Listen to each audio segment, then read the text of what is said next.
Hello everyone. Once again, coming back with few of the nuggets. I have just been thinking. I'll share my learnings, and mainly I'll focus on attitude part of it, mentality part of it. A lot of people, a lot of I myself used not used to have that self-image to have that attitude not to show up, but attitude to keep that mentality to go ahead. With few things that every one of us who go through life, and I'll cover a few of the things that find myself helping myself a lot to lot of in lot of things that in my till now in my experience when you go through it, it's not about the situation that we are facing, it's about how much stronger we are to face that situation that is not itself a big or a smaller situation. Same situation can be smaller for one person, bigger for another person. So, but the way we look at that situation is what really separate um, great mindset from the average people that we always talk about in every field of life now. The average is not new normal. In every field now, we are looking for average. In everything that we do, we are looking for the average. No matter which field, which job, which business, we are just looking for average.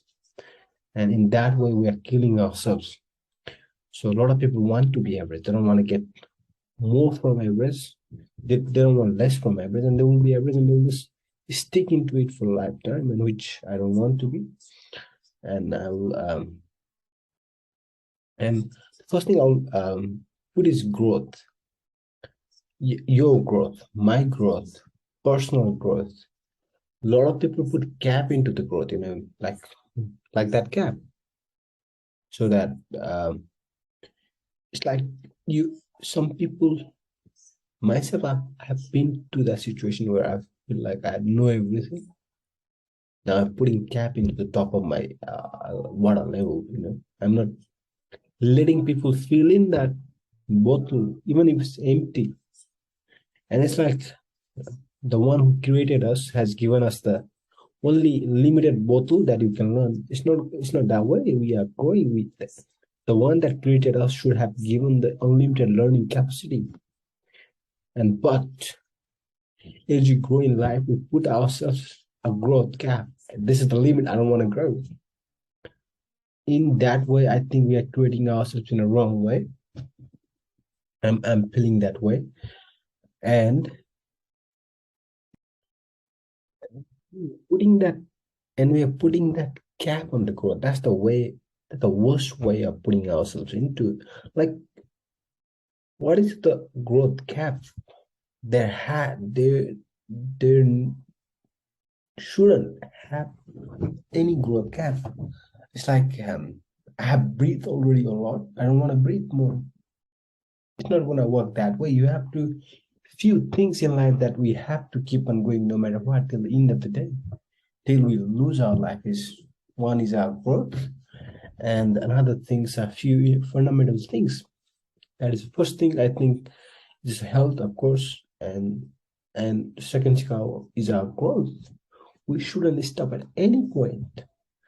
Every point we should be growing, growing, growing. And I see a lot of entrepreneurs who are even at the age of 80, like Warren Buffett, Bill Gates, they are learning, man. They are like crazy about that. And a lot of young people like us putting a cap at the growth that we know already everything from social media and Google. We don't need to learn anything. So this is it's the wrong way, I think. That is my opinion till now. And it shouldn't be about the question should not be about why to grow, but the question should be about why are you stopping the growth? And what are the things that are stopping the growth? We need to take that out from the equation. We just keep growing, and we have to focus on that. Basically, that's my opinion. And second thing is passion. What is passion? And a lot of question I always ask myself all the time, what is passion? Where does that word come from? What is the meaning of it? why people need to have a passion, why people should have passion.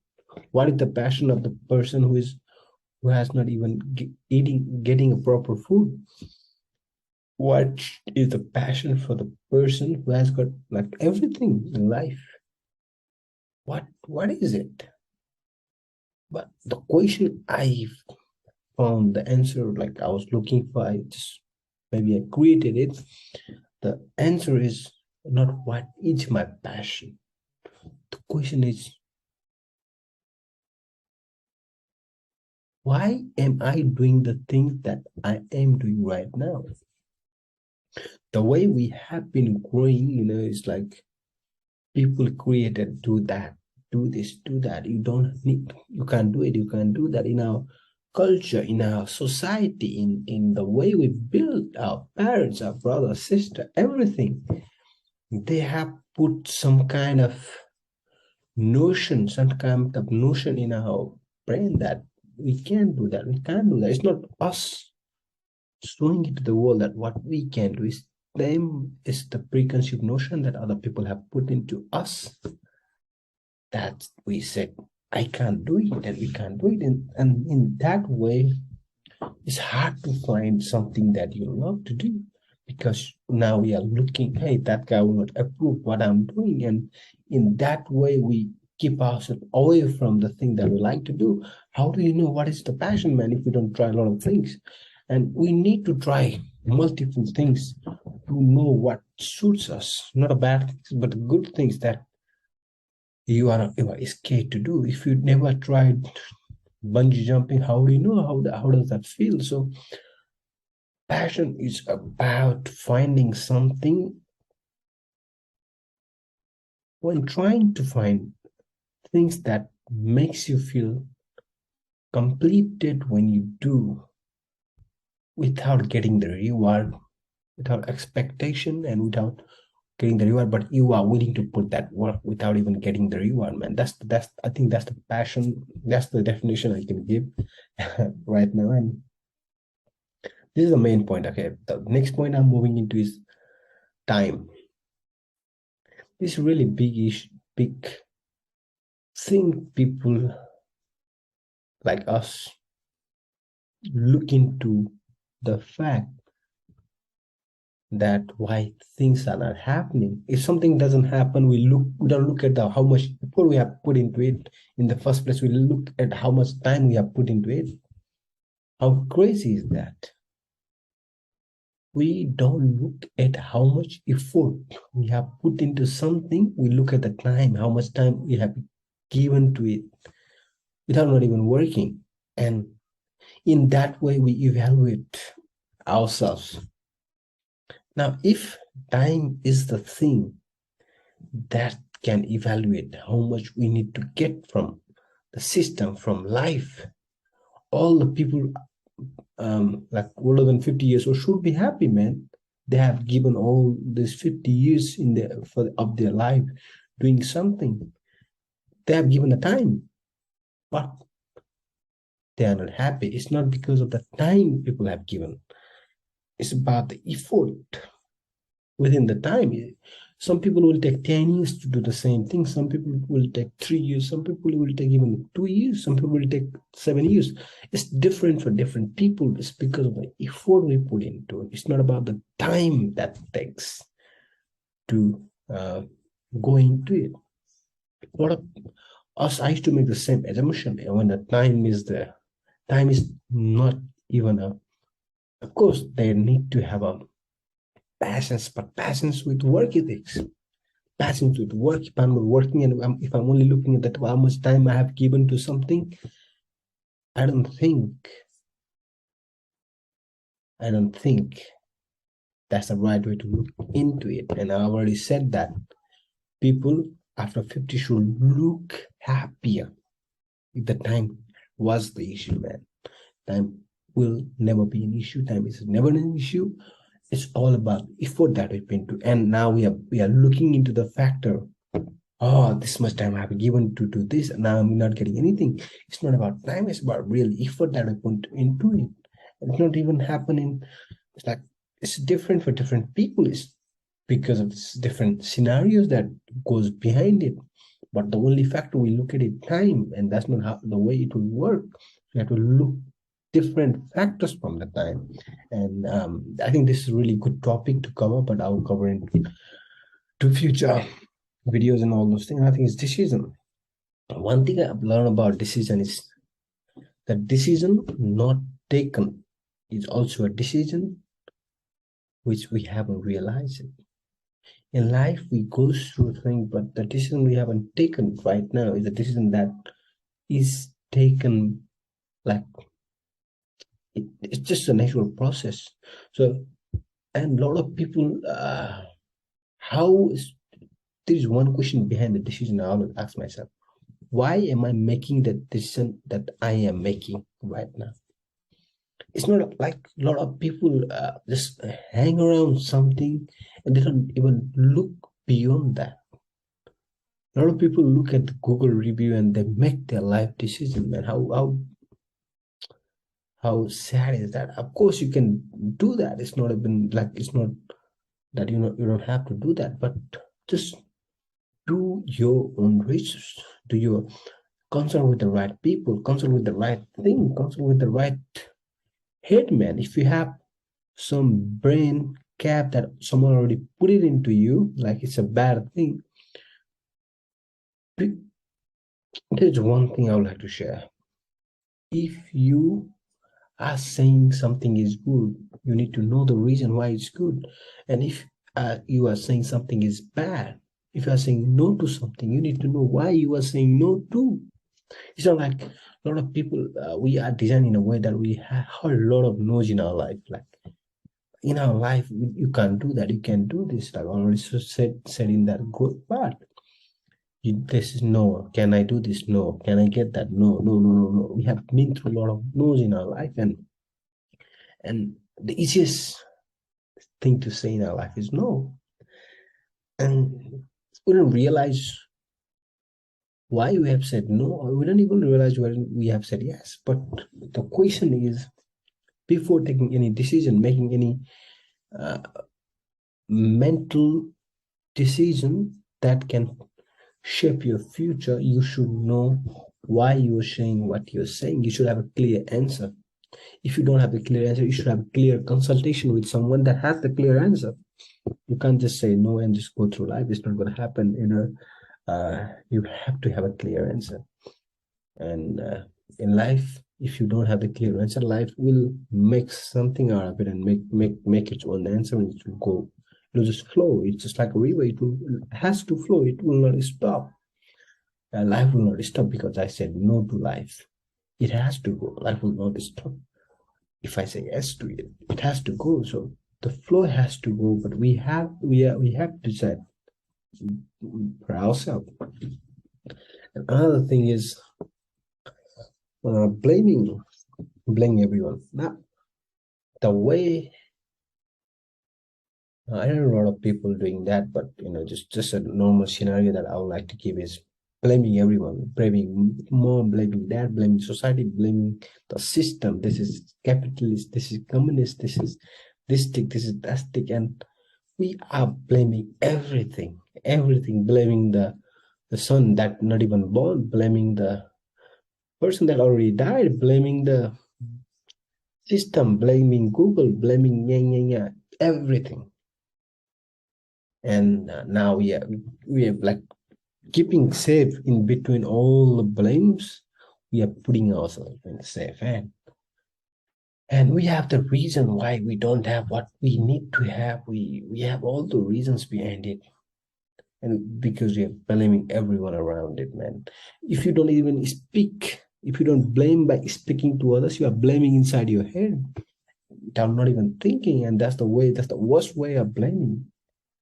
Just in your like a mental head that you are blaming everybody around you because why you are not successful, why you are not doing what you are not doing. It's a crazy game we are into. So the first thing is we need to get out of that game. We need to put ourselves in the whatever we are, we need to own our outcomes. No matter what happens, no matter what's happening, no matter what will happen in the future, we need to own our outcome. at every point of time in our life, no matter where we are. Yes, we need to change a lot of things, but it doesn't take away the thing that we are the one we need to want our outcome, and that's the final thing. So we need to take out of the blaming game. That's the mistake I've done. And another thing is, a lot of people blame the system, and I've realized it recently. It's not the system, man. Every system will separate things this level. It has to separate. Without that, there is nothing like not every plant that will grow will have the same height. It will have a different height. That's a law of nature, I guess. And everything has their surface, like in just in water, there has to be something at the top, and it has to go something at the bottom as well. There is important of everything, but there has to be a system. That every system is built not to prove the other system wrong, but to make good into that system. Like there are a lot of systems that the society is running right now. They are not built to prove that another system is wrong, another system is right, that system is wrong, that system is right, that is right, that is wrong. They are built in a way that, okay, is there any improvement we can do on that system? That's the way I think that has been built, and now that we are explaining in a way that this is not, and that's the wrong way to do that, in my guess. And today I would like to move into the last topic. Before that last topic, I'll share one thing. A lot of people thinks that past is holding them back from doing what they had to do, what they need to do. But the main thing is they are holding their past, and that's the thing that is holding them back to do what they need to do. And that is a really powerful thing. Just think about it. It's not about the past who is holding you, it's about you with that. You are holding the past, man. You are not letting that go. And you are you are tying yourself in the past kamba, whatever you say in English, man. And you're saying, oh, it's not letting me go. You have to let that go, man. You can get it's past, it's already gone. There's nothing you can do to change that. But what you can do is you can change now. That can change the past. And even you look at the past, and you can learn, even if it's holding you are just moving ahead with it. Few of the past thing that you need to just move away. You don't need to throw it, but you need to learn from it and move it away, man. There are a lot of past things that we hold on to and say that, oh, that past, I have a bad past that I can't move away from. Yes, everyone, a lot of people have the bad past, but that should not be the reason that you're stopping right now. That should be the reason that you are moving right now. And we need to make it, man. We need to take that. We need to take it. The easier said than done, but it is what it is. That's my opinion. And the last thing, baggage. This is a topic I already choose in my mind. At the end, I'll share this. The baggage thing. This is really a crucial thing, because now when you walk into our life, when you walk into life, there are a lot of baggages that we carry, and we have to move ahead with it. So what do you do? When you want to move ahead with life? We put, like, let's imagine there's a bag I'm carrying. I'm putting all the family pressure in the house, and I'm buying in my bag. The rent I'm paying in my bag. My study in my bag. My future in my bag. My job in my bag. My problem in my bag. My girlfriend, my boyfriend, my ABCD XYZ problem in my bag. Now I'm trying to walk. How far can I walk with that all the baggage, man? I don't think that is helpful. With all the baggage, I can't even take a step ahead. So what I need to do is I need to take all the baggage out. take the bag out. I need to move ahead. Just like earlier I said, just move from the past. What I can do is I can just remove the baggage and just take another step, take another step, take another step. And I need to do that throughout the life. Removing the baggage, remove the baggage, not holding to the past, just making the past a vehicle to go in the future. How about that? So that that is all I'm sharing. And the main thing at last I would like to share, and I don't know a lot of things, and that's the fact. I don't know a lot of things, but why I make the podcast is, of course, I will share this podcast. But the main thing, when I look back at the podcast, I go through the mindset that I had doing the things that I am doing right now. What kind of mindset I had, I'll just go through myself. It's a review process that make it a lot easier, and I really like it. And the last thing and the best thing is, and going through it is the best thing. Going through it is the best thing. With that, I'm done. Have a good time ahead.